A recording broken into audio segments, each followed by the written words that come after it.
Hey guys, welcome to Unleash Podcast, brought to you by Hidden Gen, where we talk about how to unleash your hidden potential. I'm your host, Yuri Diogenes, and we have a great episode for you today featuring Mike Kearney. Mike, thanks for being here today. Absolutely, Yuri. Thanks for having me. All right, so before we jump into today's topics, we would like to invite you to subscribe to this podcast on YouTube, Apple Podcasts, or Spotify. You can always visit our website, hiddengen.net, and find all the episodes there as well. And if you live in the area and you have not been at Hidden Gen, make sure to stop by hiddengen.net website and grab a free trial. All right, Mike. Let's talk about Prime. Very curious to understand what really makes Prime so different, and up using some of the words from the website. Talk a little bit also about this smart strength.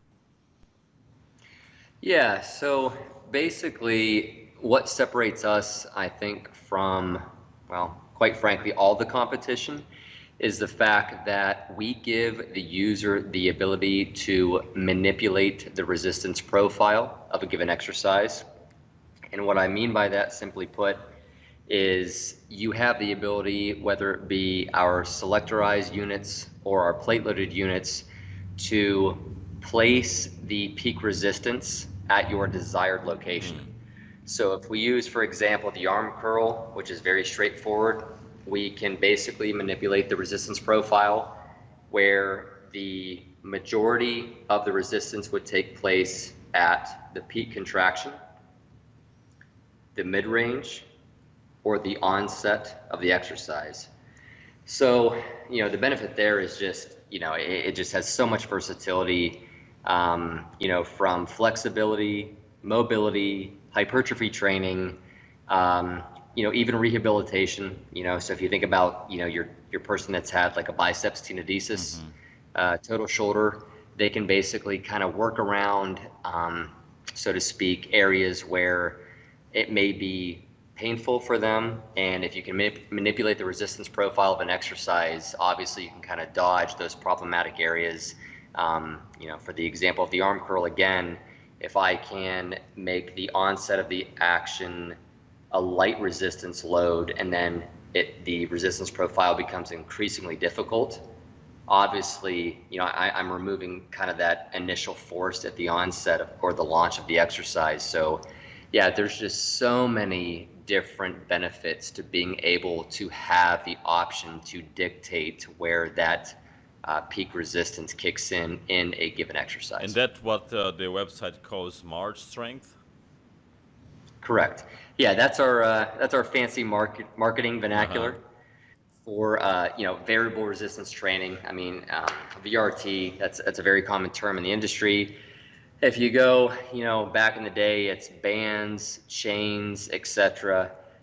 So we basically took a concept that had been in the industry for years and tried to apply it to a variety of exercise options, from rows to pressing to leg extensions to leg curls.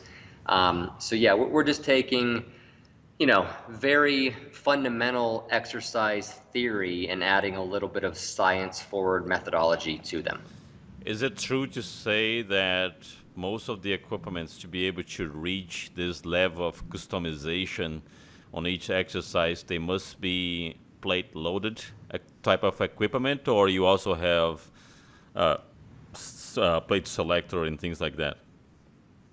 Yeah, so yeah, to answer your question, correct. It's plate loaded is one facet of our portfolio. So I think a lot of individuals that have never been introduced to Prime gravitate towards the plate loaded. And that is because I think at first glance, looking at the what we deem, again, marketing vernacular, our three peg torque arm, you can very quickly see that there's three loading Mm-hmm. parameters. Whereas, a lot of our competitors, you have one peg to apply the weight load. That means that the company has already dictated the resistance profile. So what you get is what you get. You cannot Right. manipulate it. You have no options. I know some machines will fall off too early, some machines fall off too late, etc. Whereas with us, you have the option. Then you move over to the selectorized category, and we have basically what's deemed a smart cam. So you have a 5 setting cam by which you can dictate your resistance profile. Some of the selectors I've seen has 3 levels, some others has 5. It's It's five. always 5. No, there are some equipments has 3, right? Like uh, I have one, for example, the leg extension is 3 selectors, I think. Yeah, no. Prime is 5 across the board. So on the selectorized 5 settings specifically, and yeah, to your point, on the plate loaded side, again, seemingly you would see 3 pegs, so you would think three Right. settings. However, quite frankly, the way I load them, and I think it's a much more popular loading parameter, is to apply weight load to pegs 1 and 2, which would be the bottom peg, middle Mm-hmm. peg, and or peg 1 and 3, which would be the middle peg and the upper peg. So the reason or the thought process behind that is if you overload on the plate loaded options just peg 2, it is a very, very light resistance and then kicks in at the very end of the contraction. Conversely, peg 3, very heavy at the onset and then falls away aggressively. Now, there's a time and a place where that is applicable. Hypertrophy training is another great example. But for your, I think, more general usability, having weight load applied to peg 1 at all times kind of gives that factor where there's not those aggressive fall offs and aggressive add-ons, if that makes sense. It kind of levels things out a Yeah, little I bit mean, the, more. the, the Sure. number one is basically what all other equipments they do, right? Just one peg, and usually is the peg number one. So you play Correct. around more with 2 and 3. Correct. And so you were talking about the reasons to load 2 and the reasons to load 3. Which situation do you load both, 2 and 3 together? So yeah, I wouldn't per se load 2 and 3 simultaneously. I mean, if we're thinking about, we'll just give you some examples. Let's load just setting 2 or peg 2. That to me, let's use a great example of the prone leg curl, just for the sake of the discussion. So if I overloaded just peg 2, that means it will be a very, very light resistance. And then as the user enters the contraction, they will feel the resistance, we'll say in the last, 25 Mm-hmm. percentile of the Mm-hmm. contraction. So we've all seen the quintessential person utilizing the prone leg curl where they're just kind of, slapping the weight around, never entering a heels to glutes, full contraction. They think they're doing a quote unquote prone leg curl. What's cool about Prime is for that novice user, I can overload peg 2, and it almost forces them for the first time to get into a full contraction.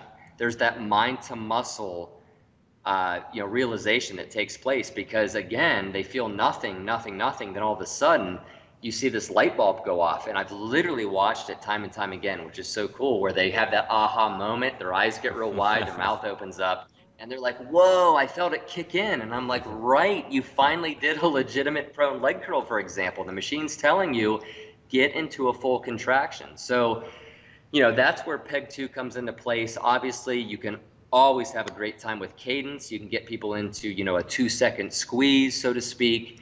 And then conversely, if we flip the script to peg 3, I I like to basically, when I discuss peg 3, think about a hypertrophy set where the person says, I'm totally gassed, right? I have nothing left in the tank. That would be true for the typical machine. However, if I overload peg 3, that individual does have gas left in the tank for the initial onset of the action. However, they will fail to get into a full contraction. But the machine literally is falling away from a resistance profile. So again, time and time, I've put people through a very rigorous, we'll say smart strength set, if you will. And we get to peg 3, and by the time that we get there, they're like, Mike, I got nothing left in the tank. And I said, that's not true. This machine is literally going to work with you. Trust me. And they are able to continue into their repetitions because the profile falls away and the effort they had to apply was just at the onset, and the machine falls away, so they can actually execute a full repetition versus other machines where we get into these baby Yeah, reps, yeah, yeah, yeah. right? Yep. And people get frustrated, they're dropping the weight. So it's very, very versatile in that capacity for sure. Yeah, it makes a huge difference. I've tried at Hidden Gem many times, and it's good because sometimes you can load. I think it's the bottom one completely, and it feels like light. It's like wow, so much weight, and I still feel light, right? Because it's is where Yes. you have more strength. Yep. But Yeah, no, absolutely. And I think, to be quite honest, speaking for myself, and I think a lot of individuals out there, when you don't have the ability to feel, different strength profiles and or, manipulate strength curves, a lot of us, I think, do bail out a little bit early into a contraction, right? And it's just subconscious. Like you don't realize you're doing it, but you're doing it. From chest presses to leg extensions, because quite honestly, getting into a solid, legitimate contraction, that's where the pain yeah, lies.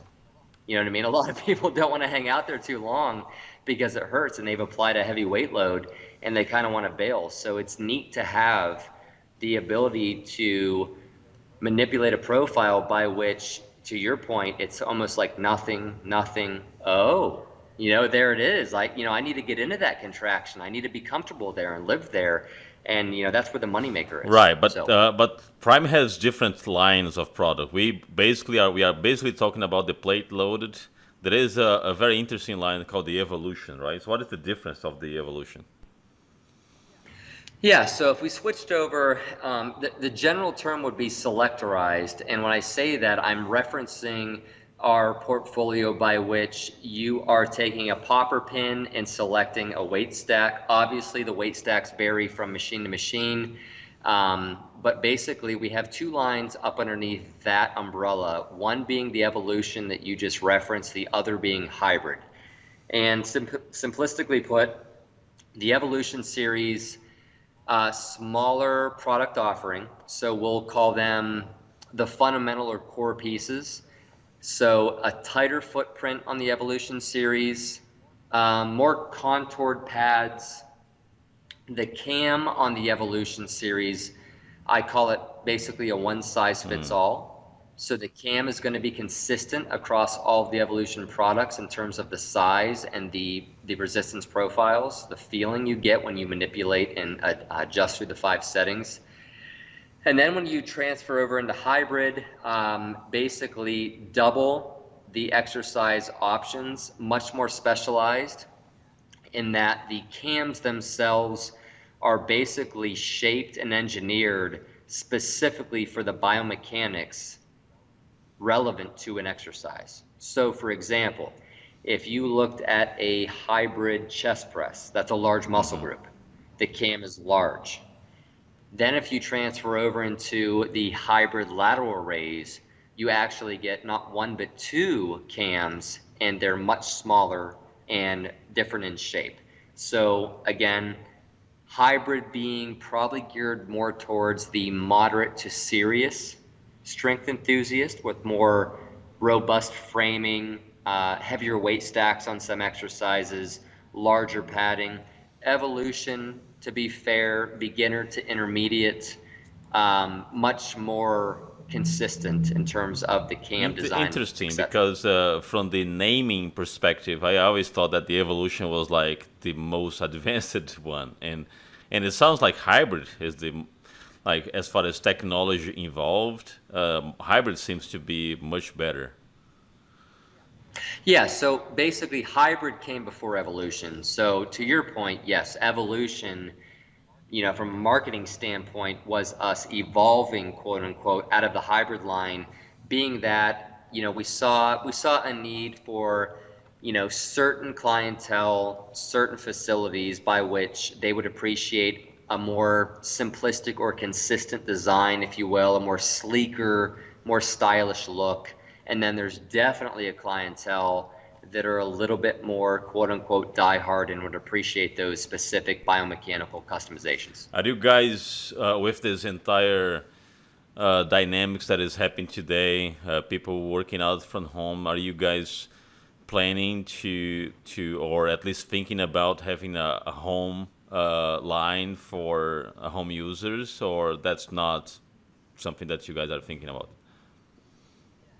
Yeah, it's awesome that you touched on this. So to parlay out of plate loaded, evolution, and hybrid, which are phenomenal products, we actually have a series that quite frankly carried us through COVID, and that is our Prodigy series. The Prodigy series consists of 4 rack options: a half rack, a power rack, a high-low pulley HLP plate-loaded rack, high-low pulley HLP selectorized rack. And then also on the back end of those products, we launched the Prodigy single stacks. So basically, in summation, the HLP racks have just honestly taken the prime world by storm, especially for the home gym market. And I definitely want to note, we don't do anything quote unquote commercial light or residential. That's not who Prime is. So everything we do is commercial grade, very robust from a steel and tubing construct. So yes, a lot of these individuals through COVID, time and time again, I talked to hundreds of customers that basically just said, hey, listen, my gym closed. I'm in a place now, I just need something legitimate, versatile, functional for my home gym, and insert Prodigy. So quite, quite simplistically put, if someone doesn't have the space, the budget, or the need for the HLP racks, which essentially is a functional trainer meets half rack all in one, that's why we launched the single stack. So the single stack is basically a high-low pulley. You can do your pull downs, your rows. We have a plethora of attachments, from dip bars to landmines to single leg roller pads. But basically, we try to cover our bases on products that could be applicable in a home gym if someone desired, but definitely robust enough to withstand a But commercial it gym. is, well, I mean, pricing wise, is affordable for a homeowner. Yeah, I mean, to be honest, the Prodigy HLP selectorized rack, which basically comes with 2 350-pound weight stacks, retails for $5,500. And that includes a pair of spotter arms and a pair of J hooks for your free weight-oriented exercises. And then the single stacks, for example, the high-low pulley or HLP selectorized single stack retails for $2,800. So I think the pricing is very on par with the industry. And then what's cool about it is it's kind of like an erector set. So all those attachments I mentioned, dip bar, landmine, low row foot plate, pull down seat with adjustable thigh pad, on, those are something that the customer can buy right out of the gate or add a year later. I mean, I've sold several Prodigy products a year ago. Customers will reach out and say, hey, listen, saved up my pennies. I'd like to place an order for some Yeah. attachments. You're good to And go. and you guys have a lot of handles too, right? Yeah, so our totally different portfolio, and these are available for purchase directly on our website. And they've definitely just, I mean, we are humbled, month over month with the sales, and we love our fans and our loyal Prime customers that appreciate our science forward thinking. We have our Rotate family, which essentially is the premise is a paddle-like grip, predominantly pulling oriented exercises for that family. And the premise is, if you think about your typical D handle that you can get at Dick's Sporting Goods, a lot of the times we're over gripping that product. So the focus becomes, I have to hold on to this small handle, which takes, finger strength, wrist strength, forearm strength, when the whole time the entire premise, ideally, for example, would have been on the Right, lats, right, right. right? The rotate handle basically is a paddle-like grip, like I said, where your fingers are just barely hanging over this paddle and your arm becomes a mechanical extension of your lats. So all it is, to simplify it, is essentially a hook that, hooks into a handle. And then the premise is I'm not worried about my grip strength. I'm worried about the latimus, Right. Hmm. right? So yeah, that's kind of, just an example of, kind of our thought process. And not only that, Then, right? On top of that, you also have different places where you can hook, which affects the load capacity, right? correct. So it's the same Yep. principle Yep. of the VRT. Yes. Yep, absolutely. And then for pushing oriented exercises, we later launched the CAS handles. And what's cool about those, first glance, if someone looked at them, they'd go, yeah, that's just an oversized handle. Everybody does that. Fair. However, they do an oversized handle that is linear by design, whereas the CAS handle is conical shaped. So if you look at the natural ergonomics of your palm, it's actually more of a cone or conical shaped design. There's a lot more meat, for example, in your Hmm. palm or the outer area of the hand. So again, this is a right hand to God true story. I'll never forget when we went to launch this. The main engineer came down that was on the project, and he had me stand in front of our functional trainer. And he said, here's the deal. I hooked up a D handle for your left hand, run of the mill standard generic D handle, and I have this new handle, this conical shaped handle for your right hand. I want you to face away from the machine. I'm going to pick your weight load, and you tell me which is heavier. I want you to do a standing cable curl simultaneously with both handles that are different. You tell me which weight load is different. I said, okay, I'll humor you, because I was not a believer at all. And obviously, if I'm the sales guy, I have to be a believer. So, grab the D handle, grab what would then be the CAS handle. I do probably 5 reps, and I just start cracking up laughing halfway through these repetitions. And I set the handles down. And he laughs. He goes, "Which one's heavier?" I said, "Dude, I don't know what weight you picked, but that D handle, it had to have had, I'm gonna guess, 15 to 20 pounds more." He said, "Turn around and look at the machine." The weight loads were exactly the Oh, same. really? Wow. And it made me right then, and it was genius of him to do that to me, because it made me a believer, because physics are physics. So of course I asked the question, why in the world? How did that dupe me? How did that trick me? And he said, it's not a trick. He said, here's the reality. When you held on to the CAS handle, you don't realize it, but subconsciously your brain becomes less concerned with squeezing something, and it became mainly concerned with using the larger muscular group in this instance, which is the bicep.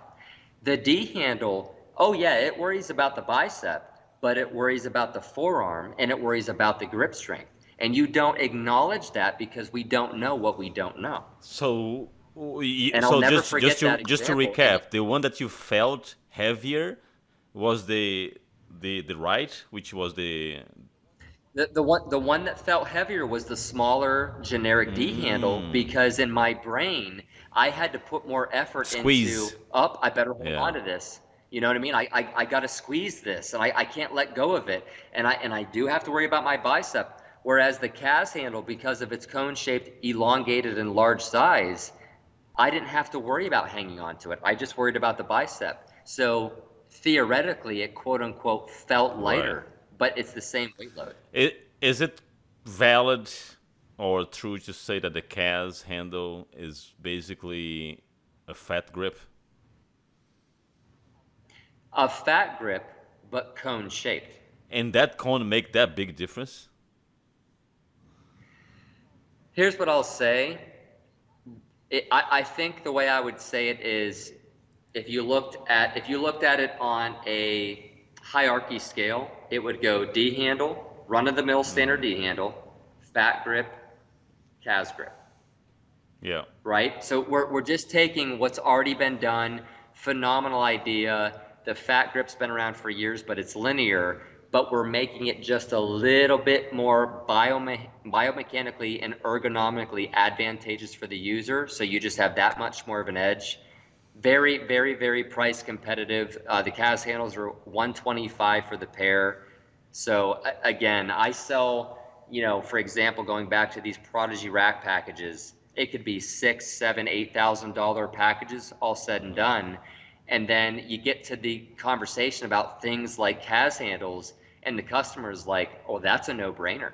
You Yeah. know what I mean? For 125, I've already spent thousands of dollars, and it's great to get the feedback on the back end because seemingly you would think they're going to rant and rave about the Prodigy rack or the attachments, and all of a sudden they're writing me these emails going, "Mike, you taught me about these CAS handles. I got to tell you, I just can't stop using them for flies, for shoulder presses, for curls, and I love it because sometimes it's those smaller details that make the Yeah. biggest impact." In talking about details, another one that you guys did, because I tried that at Hidden as well, is the squat wedges, right? I was a bit skeptical of those as well because I was like, well, just put a plate on your, just do old school, put a Yep. plate in the back. It should be the same thing, but it's not, right? Yeah, so again, same idea, science forward, looking at these small details that can have huge impacts. We launched the original squat wedge. It's been probably 4 or 5 years by now. And basically, that's just one solid plate. There's basically 6 degree angulation options: 5, 10, 15, 20, 25, and 30. And then as time progressed, again, we're always trying to push the envelope. We launched the squat wedge solos. So basically, it was taking the premise of the original wedge, but turning it into two individual wedges sold in Hmm. pairs. So versatility and functionality increased substantially. So if you think about that, my squat stance for me personally might be a bit narrower than Right. yours. To take it a step further, sumo squats. Yeah. You can position these however you Right. need Right. to, right? The solos, we kind of learned on the back end that 6 degree options might have been overkill. So with the solos, after doing some marketing research, we deemed that 10, 20, and 30 degrees were Hmm. sufficient. So customers, kind of question that. And it's like, yeah, the 6 degree options, it just becomes overwhelming, I think, for most customers. So the sweet spot for us, to be quite honest, whether it be the original wedge or the new solos, 20 degrees is kind of the sweet spot. Yeah, and I think, as you said, the solo give more flexibility because each person has a different style to do squat. Maybe because they have probably because they have a different range of motion. But some people like to do a little bit open, more open type of squat, not fully sumo, but a little bit more wide, right? So the solo gives that flexibility as well. Yep, absolutely. Um, so yeah, that was kind of the premise, and I think sometimes customers are confused which angle, why so many angles, and the reality is I always try to remind people in again I'm speaking general terms, the larger the degree or the higher by which you increase your heel elevation, that is forcing more of a quad dominant Hmm. squat. So, when customers say things like, well, which wedge is perfect for me? My rebuttal back is, well, let me ask a question. Let's use the 10 degree wedge or solo wedge as the example. That is going to bring in a little more quad dominance, whereas the 30 degree is very severe. In fact, when I discuss the 30 degree, my recommendation, because I've utilized it, is to go no weight load whatsoever and treat it like a sissy squat. Mm, yeah, because it's too tall. It's very Yeah, yeah. extreme, right? So people will ask me, well, how do you use it? I will do my quad workout, whatever that may entail. Maybe it's a 20-degree wedge, doing squats into leg extensions into pressing, and then I might grab the 30s and just rep until I can't rep Mm-hmm. anymore with no weight load and treat it like a sissy That squat. makes sense. And it's good because I was actually looking at this on the website, and there is a question which degree is right for me, and that question leads to a video that explains the biomechanic and everything. So you can really look at it and say, okay, this is more appropriate. But with your experience, you think for the general public, is the 10 degrees is the most used one, or the 20s? Yeah, I say 20, and here's my rationalization. If you so let's say the scenario is the customer that says, "Listen, I see that you offer a ton of angles. I'm only going to buy one." I say 20, and here's why. I think it's a very fair middle of the road angulation, and furthermore, if you think about it logically, you can actually walk off the 20 and turn it into a 10 or a 5, right? Because the front of the Yeah, wedge yeah, yeah. Yeah, you're right. You're right. is Yeah, yeah. minimal, and as you get to the back of the wedge, the heel elevation Mm-hmm. increases. So I just say to the user, just creep forward, right? Like just walk forward, barely put your heels on the wedge. It'll be a minimal Mm-hmm. angulation. At least you have access to 20 degrees. If you don't want it, Yeah. you don't want it. And a lot of customers receive Yeah, that no, well. make total sense.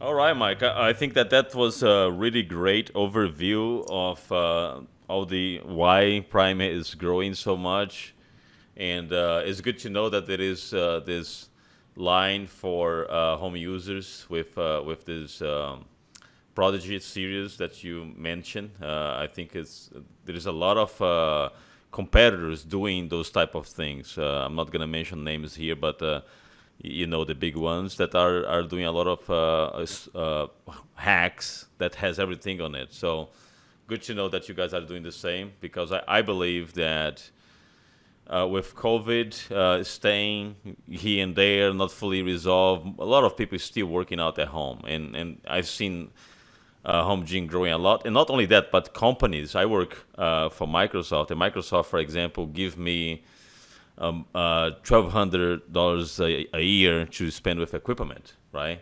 One uh, Wow. for my home use. So every year I spend that money building my gym, and I think more people are going to do that as well. Yeah, no, absolutely. Yeah, again, the Prodigy series is probably the most applicable quote unquote home gym piece we have. We recently launched a plate-loaded leg extension prone leg curl combo. And yes, again, everything we do is commercial grade. However, with COVID hitting, it was just it's something we had on the back burner, but once this home gym market just skyrocketed, that product just makes total sense. Obviously, you're saving costs because it's two machines in one. You're saving gym space because obviously it's a combo unit, and you're saving on freight fees. So quite honestly, a lot of my Prodigy customers have gravitated towards that product because although the Prodigy rack can do feels like a million and one things, the one thing it currently lacks is the option for an isolated leg Hmm. extension or an isolated leg curl. Insert the plate loaded leg extension prone leg curl Yeah, combo. that makes sense. All right, Mike. Thank you very much for the time, for taking the time to record this with us today. I appreciate your time. Hey, thank you so All much. right, everyone. Thanks for tuning in. Unleash Podcast. See you again next time.